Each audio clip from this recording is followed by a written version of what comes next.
तो नमस्कार दोस्तों, आप लोग कैसे हैं। उम्मीद करता हूं कि बहुत अच्छे आप लोग होंगे। तो दोस्तों, आज हम लोग पढ़ेंगे द्विघात समीकरण का प्रश्नावली 4.4 का लास्ट प्रश्नावली है। इस चैप्टर का लास्ट प्रश्नावली है और हमारा प्रश्न क्या कह रहा है इसको देखते हुए इस प्रश्न को इस समीकरण को द्विघात समीकरण को सॉल्व करते हैं। ठीक है दोस्तों, तो ध्यान दीजिएगा। निम्न द्विघात समीकरणों के मूल की प्रकृति ज्ञात कीजिए। दोस्तों ध्यान दीजिएगा कि इस समीकरण को हम क्या करेंगे, मूलों का प्रकृति ज्ञात करेंगे। तो इसको ज्ञात करने के लिए हमारे पास क्या होता है, इसका एक व्यापक रूप होता है। ठीक है दोस्तों, वो रूप क्या होता है देखिएगा कि a x square plus b x plus c is equal to 0। यह हमारा द्विघात समीकरण का यह व्यापक रूप होता है। ठीक है दोस्तों, और इस व्यापक रूप से हम क्या करते हैं, इस समीकरण को तुलना करते हैं। ठीक है, फिर इसके बाद अब इस मूलों की प्रकृति ज्ञात करने इस समीकरण के द्वारा, तो हम लोग एक फार्मूला लगाते हैं। ठीक है, वो फार्मूला क्या है, ध्यान दीजिएगा। d is equal to b square minus 4ac, ये हमारा ये फार्मूला है। इससे हम लोग मूल ज्ञात करते हैं। ठीक है दोस्तों, इस समीकरण का चाहे द्विघात समीकरण कोई भी समीकरण हो, इससे हम लोग का मूल ज्ञात करते हैं। ठीक है दोस्तों, इसके बाद यहाँ तक हमारा प्रश्न सॉल्व हो जाएगा। इसके बाद हमारा प्रश्न क्या बोल रहा है फिर उसके अकॉर्डिंग हम फिर बताएंगे। ठीक है, तो ध्यान दीजिएगा कि यदि मूलों का अस्तित्व हो तो उन्हें ज्ञात कीजिए। दोस्तों ध्यान दें कि इससे हमारा क्या होगा कि मूल ज्ञात होंगे केवल। ठीक है, लेकिन हम कैसे पता करेंगे कि हमारा मूलों का अस्तित्व है कि नहीं, मतलब यहाँ से क्वेश्चन को आगे सॉल्व करें जो हमारा क्वेश्चन कह रहा है। ठीक है दोस्तों, ध्यान दीजिए, 3 कंडीशन होते हैं मूल पहचानने का कि मूल का अस्तित्व है कि नहीं है। कंडीशन नंबर 1 दोस्तों ध्यान दीजिएगा,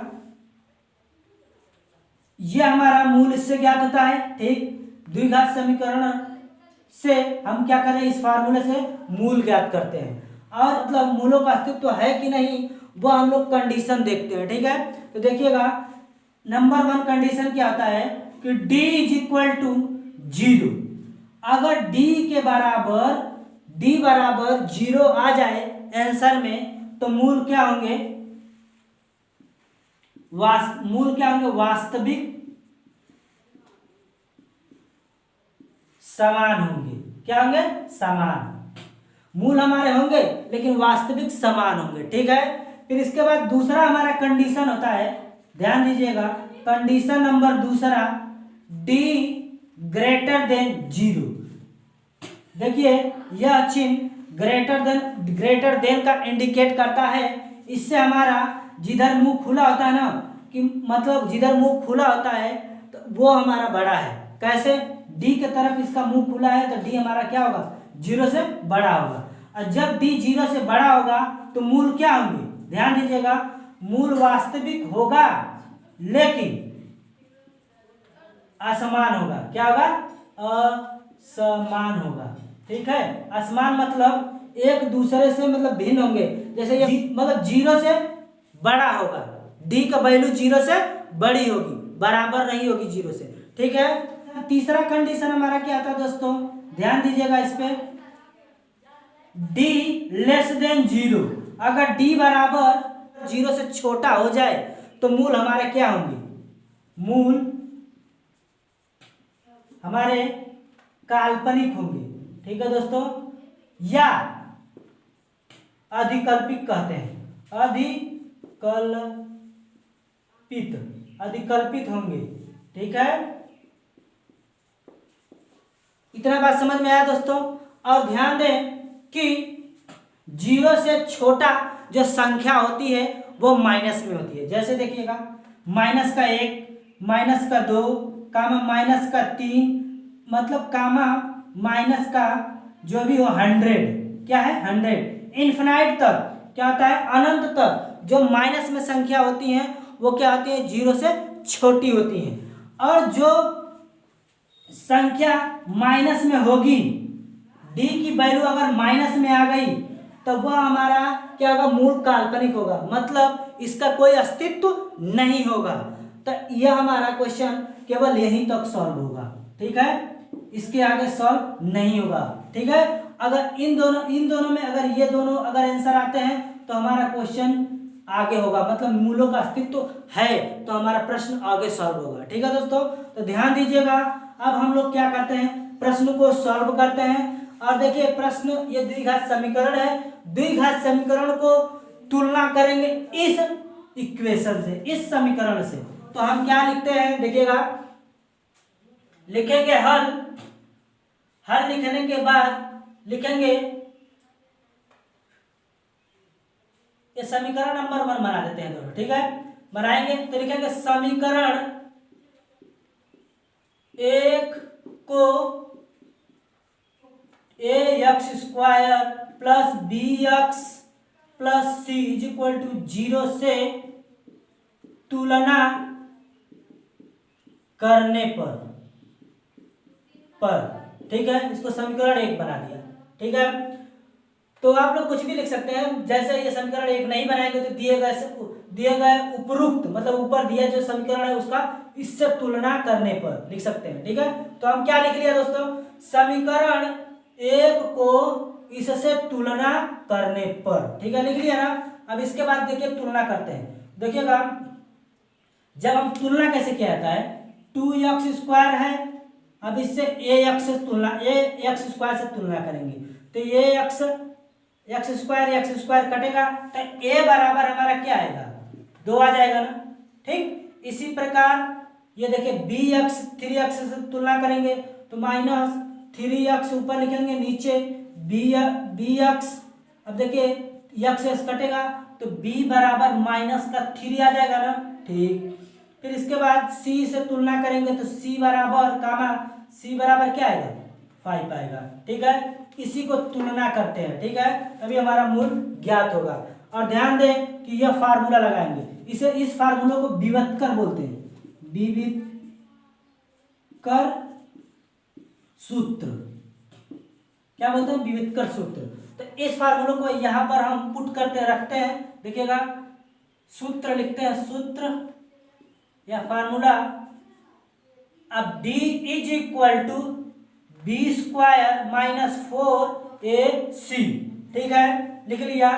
d का वैल्यू हमको लाना है, अब b बराबर क्या दिया, -3, ध्यान दीजिएगा, तुलना किया है तो -3 का होल स्क्वायर लगाए, क्योंकि स्क्वायर लगा है। अब ये -4 जैसे का तैसा लिखते हैं, गुणे a बराबर 2 दिया है ना, फिर इसके बाद गुणे c बराबर 5 इज इक्वल टू, यहाँ पर लगाएंगे, अगर -3 का 2 बार गुणा करते, -3 गुणे -3 इज इक्वल टू माइनस का गुणा होगा तो प्लस हो जाएगा, 9 आ जाएगा, 3 3 का 9 हो जाएगा, तो 9 आ गया, -4 दूनी 8, 8 पंचे 40 हो जाएगा ना, बराबर। अब देखिए 40 में से अगर हम 9 घटाते हैं तो क्या आता है, क्या आएगा, 31 आएगा, क्या आएगा, 31, वो भी किसका, माइनस का आएगा। तो d बराबर हमारा क्या आया, -31 आ गया, ठीक है, ये आंसर हो जाएगा। और ध्यान दें कि अब इस कंडीशन को देखते हैं कि इन कंडीशनों में किस कंडीशन का फॉलो ये कर रहा है हमारा आंसर। तो देखिएगा d बराबर 0, यानी कि मूल ये काल्पनिक है, क्या है, काल्पनिक। और जब हम पहले आप लोग को बोले थे कि अगर मूल काल्पनिक या अधिकल्पित होंगे तो क्या होगा कि हमारा क्वेश्चन यहीं तक सॉल्व होगा, इसके आगे सॉल्व नहीं होगा। अर्थात हम लिखेंगे चूंकि d लेस देन 0, ठीक है, मतलब d की वैल्यू 0 से छोटी है, ठीक है, तो लिखेंगे अतः मूल काल्पनिक है। तो अगर मूल काल्पनिक होगा तो मूलों का अस्तित्व नहीं होगा, केवल हमारा प्रश्न यहीं तक सॉल्व हो जाएगा, ठीक है दोस्तों। तो उम्मीद करता हूँ अच्छी तरीके से समझ में आ गया होगा। अब हम लोग को चलते हैं क्वेश्चन नंबर दूसरे, देखिएगा क्या है कि 3x² -4√3x plus 4 is equal to 0। ये हमारा प्रश्न है और हम क्या करेंगे, इस समीकरण को इससे तुलना करेंगे।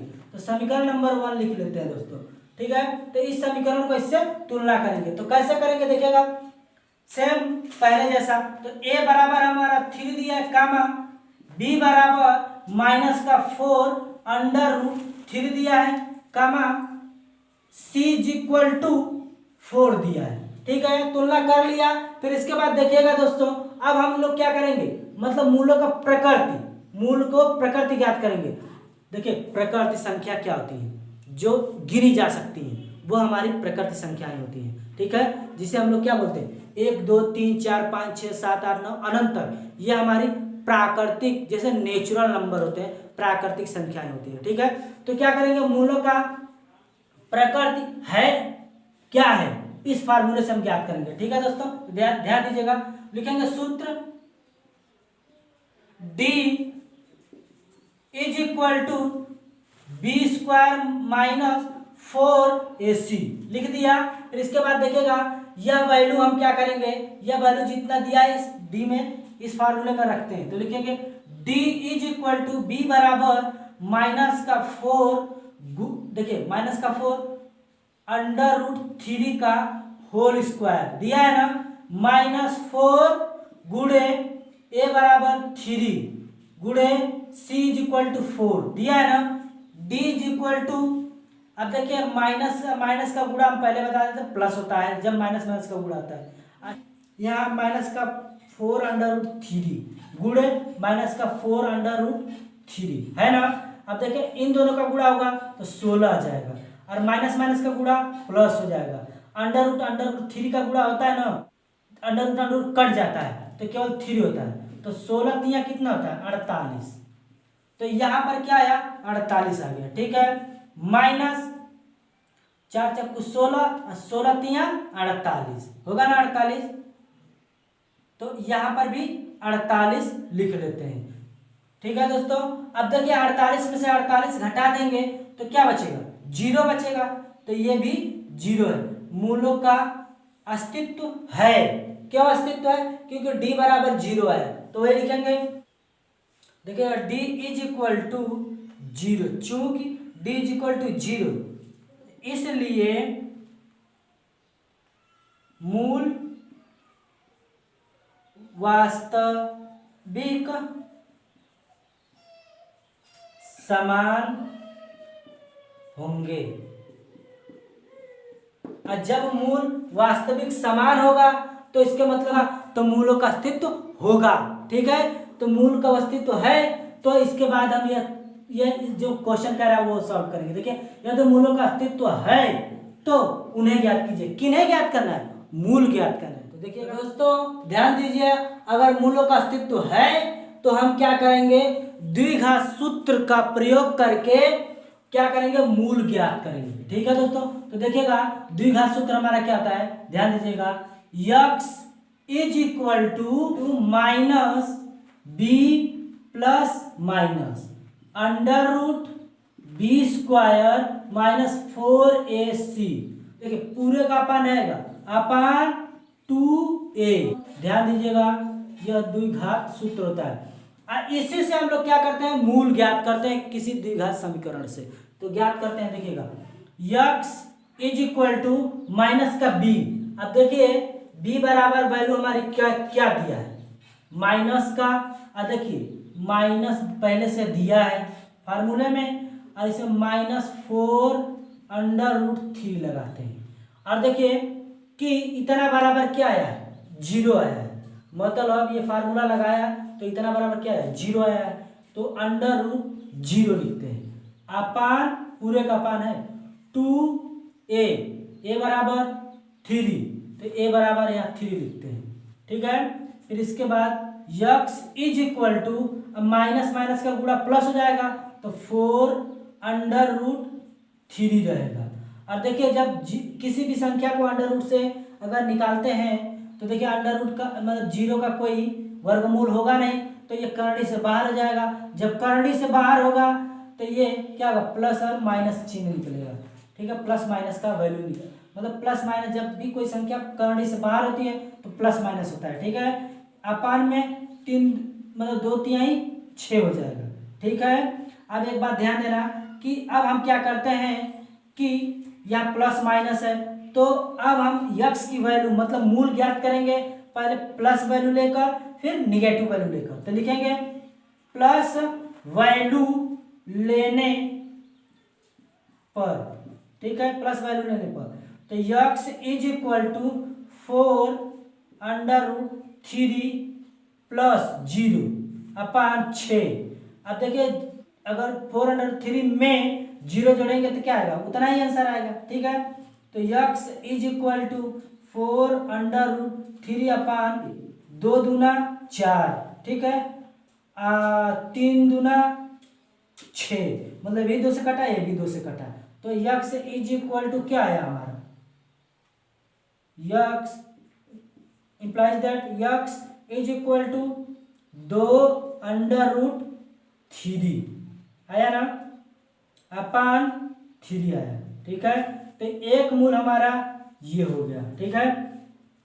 और एक बात और ध्यान देना, अगर क्या होगा कि अगर d बराबर 0 होगा, मूल वास्तविक समान होंगे, तो जब मूल वास्तविक समान होंगे तो हम क्या करेंगे, मूलों का अस्तित्व है तो ये फार्मूला लगाकर मूल ज्ञात करेंगे। और जो मूल ज्ञात करते हैं ना तो क्या करते हैं, वो मूल भी एक समान होते हैं जो दोनों मूल आते हैं। अब देखिए निगेटिव वैल्यू लेंगे, माइनस का निगेटिव वैल्यू लेने पर, निगेटिव वैल्यू लिया, ध्यान दीजिएगा।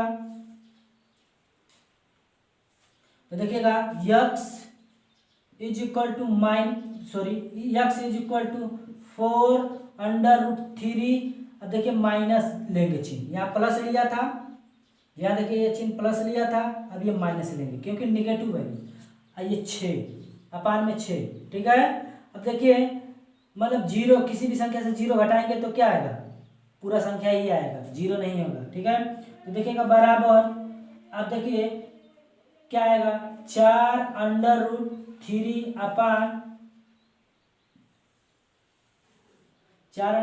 अपान 6, 2 कम 2 दूना 4 और 3 दूना 6, ठीक है।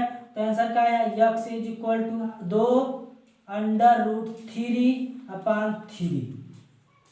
दूसरा नेगेटिव वैल्यू लेने पे ये आंसर आया।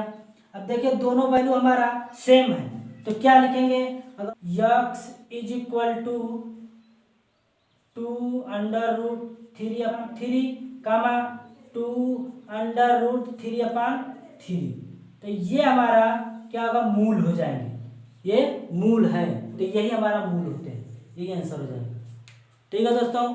तो स्क्रीनशॉट ले सकते हैं, ठीक है। जय हिंद दोस्तों, फिर मिलते हैं अगले वीडियो में, तब तक के लिए धन्यवाद।